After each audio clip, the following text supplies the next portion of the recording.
Hello दोस्तों, मेरा नाम निशांत तिवारी है। यूपीपीसीएस 2018 की परीक्षा में district audit officer and assistant director finance के पद पर मैंने द्वितीय रैंक प्राप्त की है। डीकेटी के इस प्लेटफॉर्म पर मैं आपके साथ आंसर राइटिंग स्ट्रेटजी के अपने ज्ञान और अनुभव को साझा करूंगा। इससे मुझे काफ़ी लाभ हुआ है। आशा करता हूं आपको भी काफ़ी लाभ प्राप्त होगा। सिविल सर्विस की परीक्षा में आंसर राइटिंग का अहम रोल है। प्री एकमात्र स्क्रीनिंग परीक्षा होती है।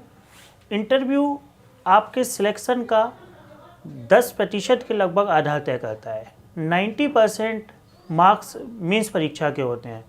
काफ़ी स्टूडेंट काफ़ी अच्छा प्रयास करते हैं और मुख्य परीक्षा में अच्छे अंक ना पाने की वजह से या तो वो चयनित होने से या अच्छी रैंक पाने से वंचित हो जाते हैं, जिसका उन्हें जीवन भर मलाल रहता है। इस आपके महत्वपूर्ण समय को और आपके सपनों को देखते हुए मैं कुछ रणनीति आपके साथ शेयर करूंगा। सबसे पहले तो आंसर राइटिंग का जब भी आप प्लान बनाएं, मुख्य परीक्षा के पढ़ने का प्लान बनाएं, तो सिलेबस अपने सामने रखें। सिलेबस को आप कंठस्थ कर लें।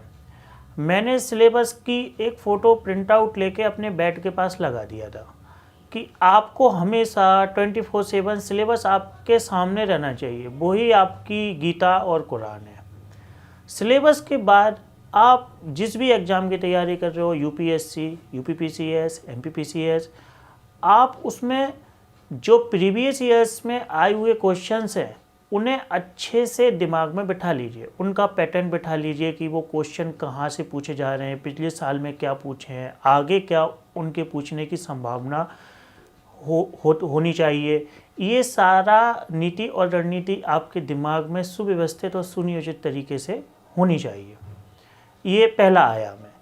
उसके बाद आप पेपर 1, 2, 3 और 4 जीएस की क्रमबद्ध तरीके से तैयारी कीजिए।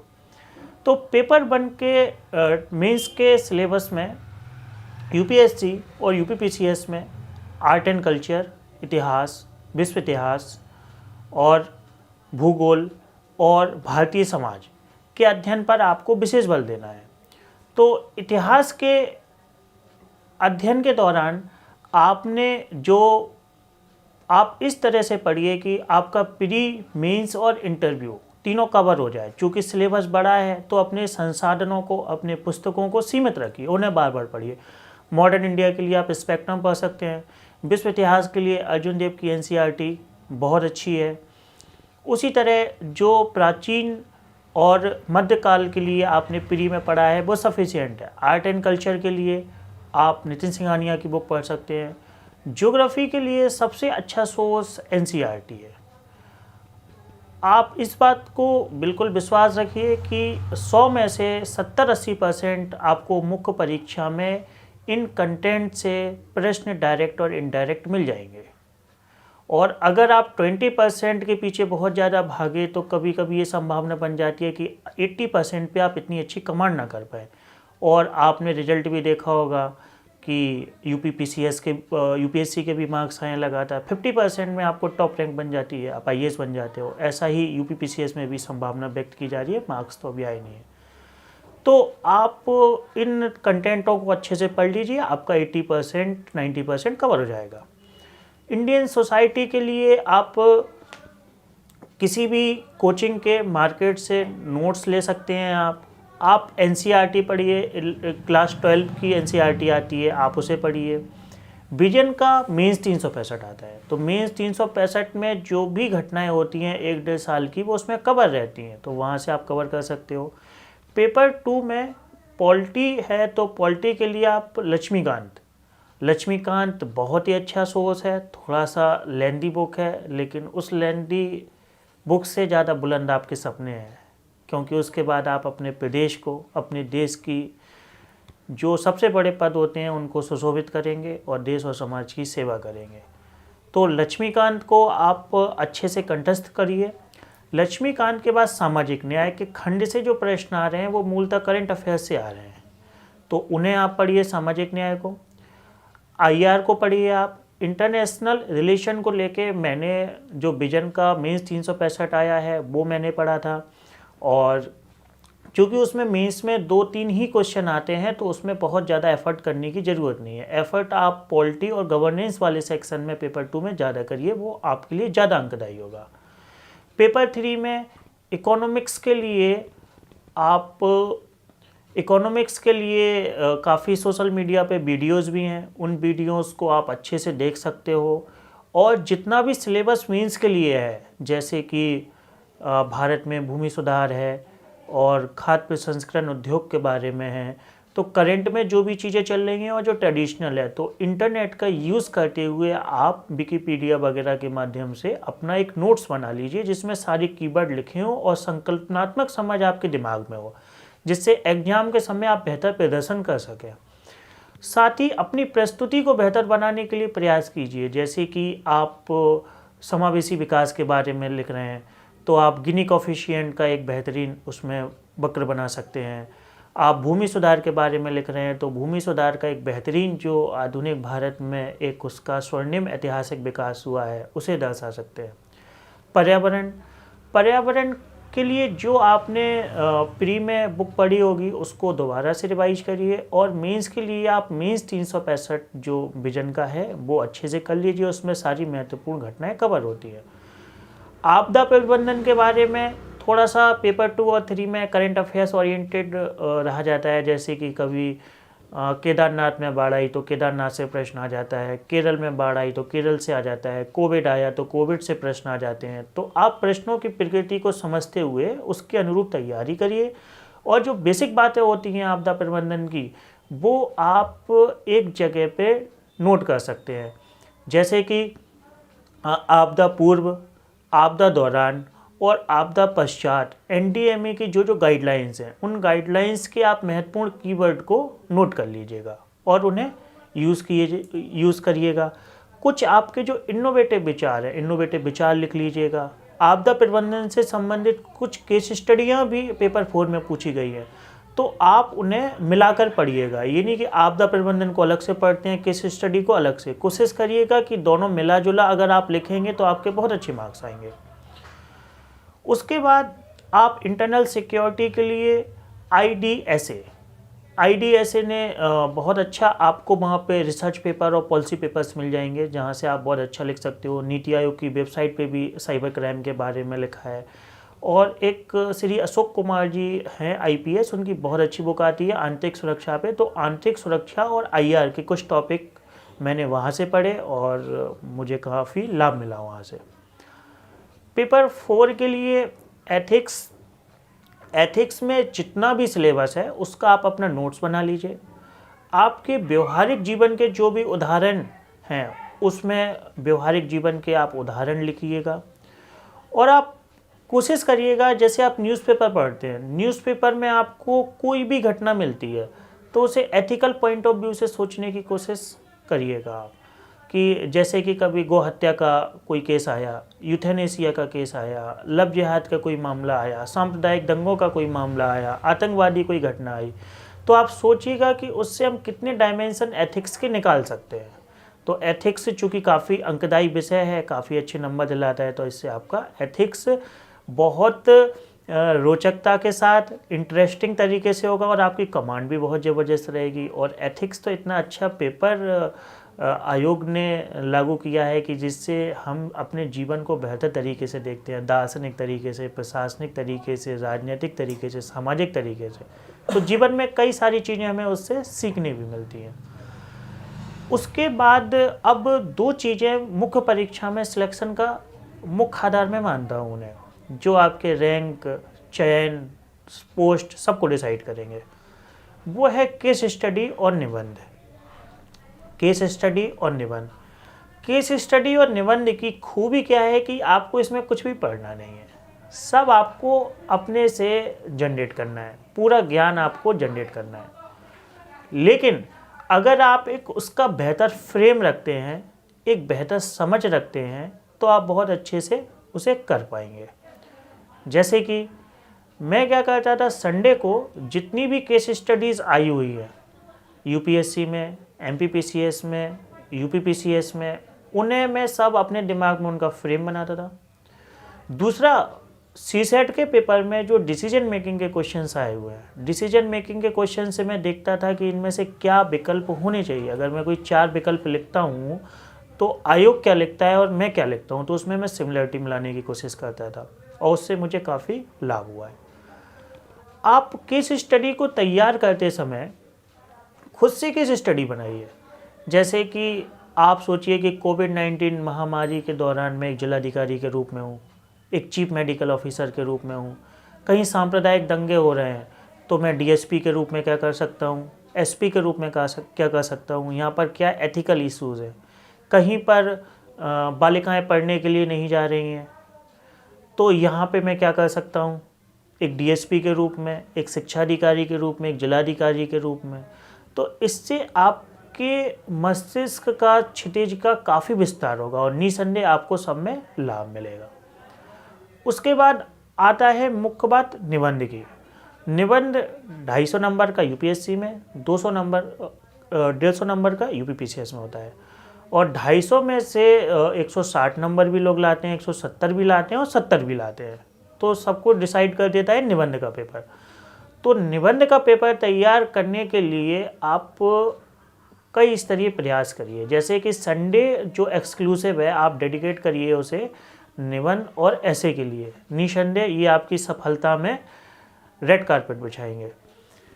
तो आप निबंध तैयार करते समय लगभग 10-15 पेज में बहुआयामी कोटेशन, जैसे संस्कृत की कोई कोटेशन आप याद कर लीजिए, उर्दू की शेरो शायरी याद कर लीजिए, बहुआयामी जो विचारधाराएँ हैं उनकी थोड़ी सी आप समझ रखिए, जैसे समाजवाद, पूंजीवाद, नारीवाद, महिलावाद, दलितवाद, पर्यावरणवाद, ये सब क्या कहता है। प्रमुख लेखकों के जीवन से संबंधित कुछ बातें याद रखिए। कुछ आप कहानी प्रस्तुत कीजिए, कुछ इस तरह की कहानी बनाइए कि आपदा में किस तरह से जीवन बर्बाद हो गया और कुछ लोगों ने आपदा को अवसर भी बना लिया। उस तरह से कुछ व्यक्तित्वों के बारे में लिखिए और निबंध में तारतम्यता और सुसंगतता का ध्यान रखिए। अपना निबंध लिखने के बाद आप उस निबंध को खुद ही बार बार पढ़िए। जब आप निबंध को बार बार पढ़ेंगे तो आपका जो निबंध में आपने मेहनत कर रखी है वो पेपर 1, 2, 3, 4 में आपको काफ़ी हेल्प करेगा, आपको वैकल्पिक विषय में योगदान करेगा और जब आप साक्षात्कार के समय बोलेंगे तो प्रभावी और बेहतरीन वाक्य और शब्द निकल के आएंगे जो निसंदेह आपको जीवन के हर क्षेत्र में फ़ायदा दिलाएंगे। अब प्रश्न के बारे में अगर कहा जाए कि प्रश्न कौन से लिखने हैं, तो डेली आप 2-3 प्रश्न लिखिए। जो टॉपिक आप पढ़ रहे हैं उस टॉपिक से संबंधित प्रश्न लिखिए, वैकल्पिक विषय का लिखिए। 2 चीज़ें छोड़ दीजिए, केस स्टडी और ऐसे। मैंने ऐसा किया था कि केस स्टडी और ऐसे मैंने छोड़ दिया था, मैं संडे को करता था तो मुझे उससे काफ़ी लाभ मिला। बाकी आप 3 पेपर और एथिक्स की थ्योरी करिएगा। संडे को कोशिश करिएगा कि आप फुल पेपर लिखें, क्योंकि अल्टीमेट आपको वहाँ पे 3 घंटे का एग्ज़ाम देना है। तो आप 3 घंटे में फुल पेपर लिखने की कोशिश करिए। आप अपने सीनियर से चेक कराइए या खुद चेक करिए। ये सारी चीज़ें करने से आपको काफ़ी फ़ायदा मिलेगा।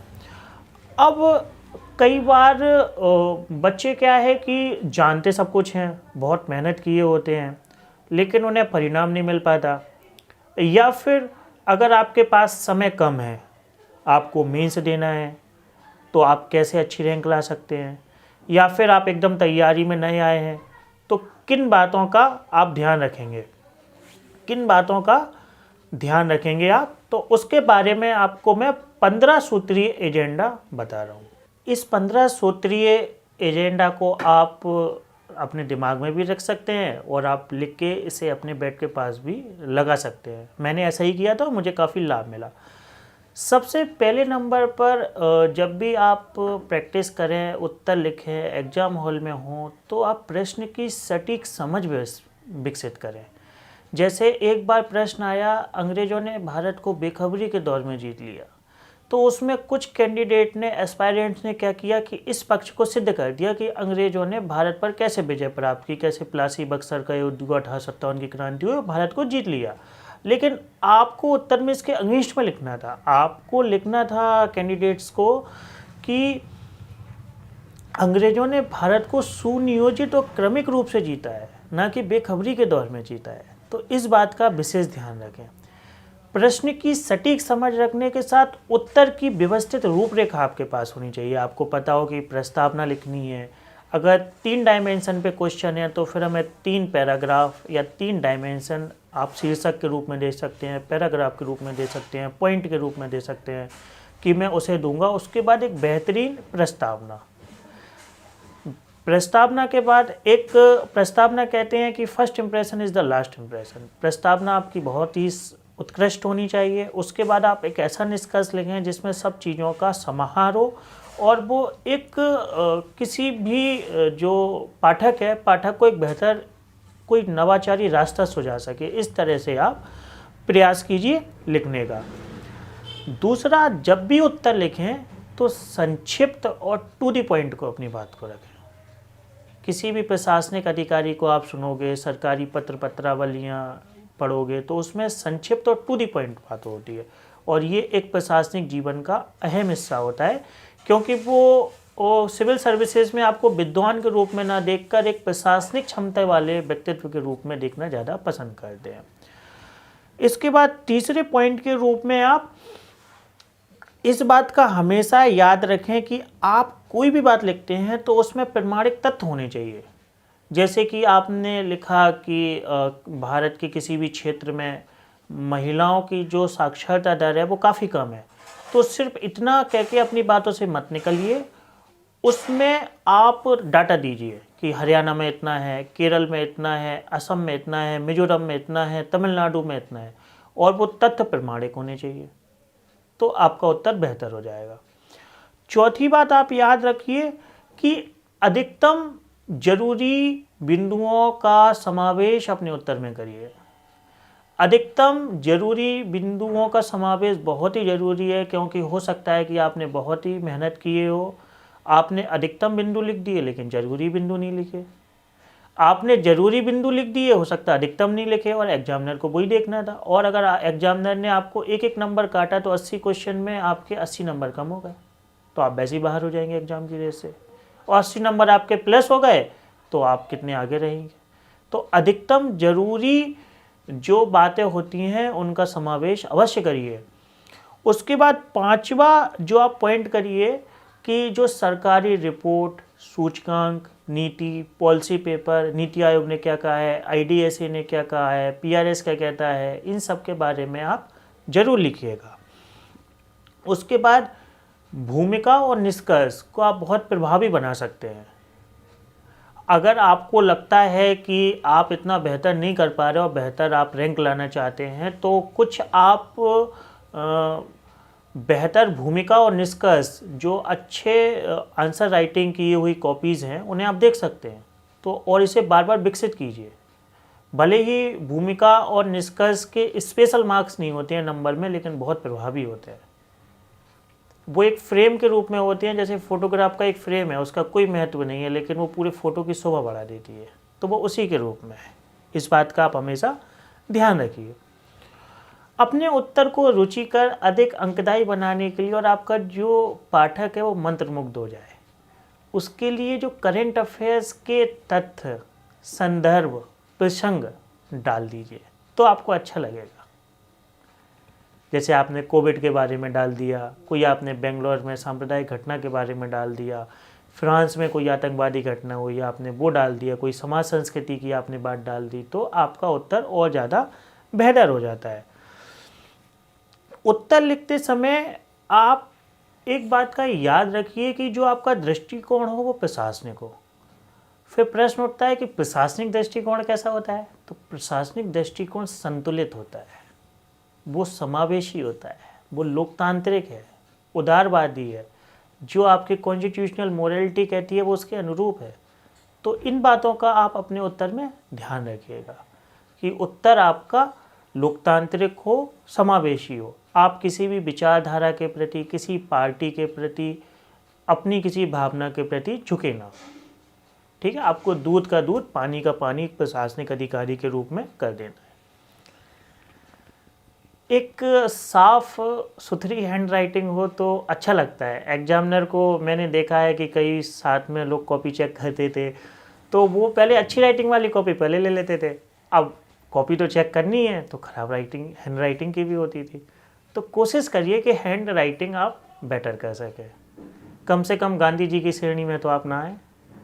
गांधी जी ने हमें काफ़ी सिखाया है कि हमसे बेहतर करने का प्रयास करें, तो हैंड राइटिंग को आप सुधारिए। हैंड राइटिंग सुधारना बहुत आसान है। मेरी काफ़ी ख़राब हैंड राइटिंग थी और ये भी एक बहुत बड़ा कारण रहा है कि मुझे काफ़ी समय लग गया, लेकिन फिर मैंने कोशिश की। मैं डेली 10 मिनट सुलेख लिखता था।